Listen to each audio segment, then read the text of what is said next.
Et nous sommes maintenant en direct de Taipei avec Stéphane Corcuf, maître de conférence en politique du monde chinois contemporain à Sciences Po Lyon et chercheur associé au Centre d'études français sur la Chine contemporaine. Stéphane Corcuf, depuis l'annonce des résultats, la Chine, on le voit, multiplie les menaces. Taïwan n'a jamais été un pays et ne le sera jamais, a par exemple dit aujourd'hui le chef de la diplomatie chinoise. Alors faut-il, selon vous, prendre au sérieux toutes ces menaces? Faut-il, en d'autres termes, s'attendre à une réaction militaire de la Chine? Alors, première chose, dans ces déclarations chinoises, il n'y a strictement rien de nouveau, déjà. C'est formellement le discours chinois habituel.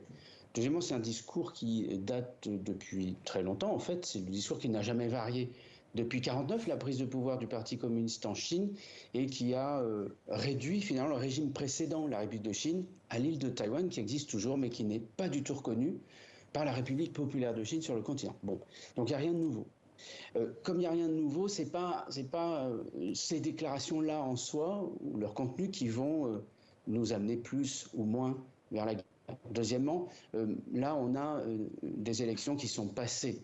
Il n'y aurait pas vraiment d'intérêt pour la Chine de faire des manœuvres militaires d'intimidation après l'élection. Donc dans les semaines qui viennent, on n'a pas à craindre des manœuvres militaires de ce type-là.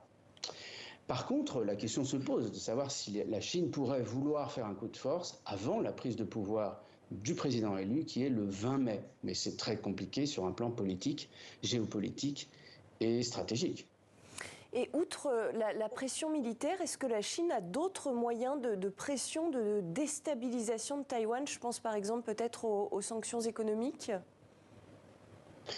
Alors les sanctions économiques, c'est vrai que ça pourrait toucher Taïwan, puisqu'il y a beaucoup d'investissements taïwanais en Chine, mais ça impacterait également l'économie chinoise. À voir après si les Chinois seraient prêts, dans le cas d'une attaque de Taïwan, qui leur coûterait de toute façon énormément déjà, à sacrifier ces intérêts-là qui pourraient très bien passer pour secondaires au vu de l'enjeu. À part l'économie, il y a beaucoup d'autres moyens. Traditionnellement, le Parti communiste chinois a utilisé la strangulation diplomatique.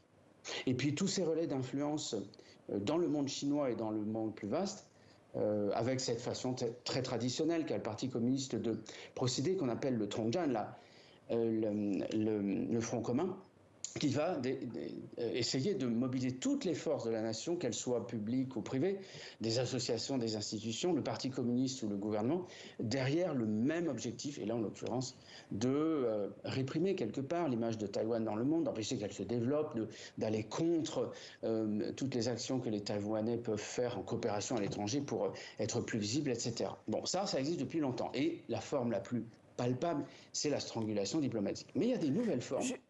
Justement, pardon de vous couper, Stéphane Corcuf. Sur le plan diplomatique, aujourd'hui, le dialogue est complètement rompu avec le parti au pouvoir, avec le nouveau président William Lee Ching-te, où il y a quand même des canaux de discussion qui restent ouverts malgré tout.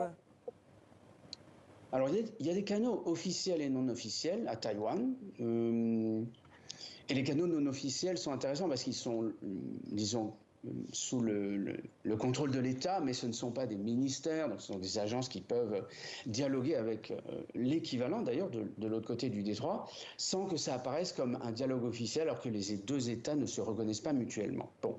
Mais en fait, pendant les 8 ans qui sont écoulés, et c'est la même situation qui se passera avec William Lai, en tout cas au début, Taïwan essaye de relancer le dialogue. Évidemment, mais pas avec les mêmes objectifs que la Chine. La Chine, le dialogue, c'est pour faire des accords, ouvrir l'économie et finalement essayer de récupérer Taïwan par d'autres moyens que les moyens militaires.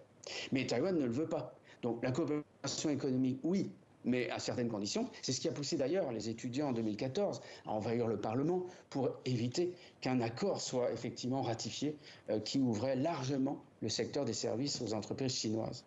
Voilà. Mais donc, on peut. Et c'est Taïwan, en fait, qui voudrait relancer les échanges pour que la paix, disons, soit assurée encore un moment. Mais c'est la Chine qui refuse. La Chine qui refuse et qui freine tout cela. Merci beaucoup, Stéphane Corcuf, d'avoir répondu à nos questions dans le 64 minutes sur TV5 Monde.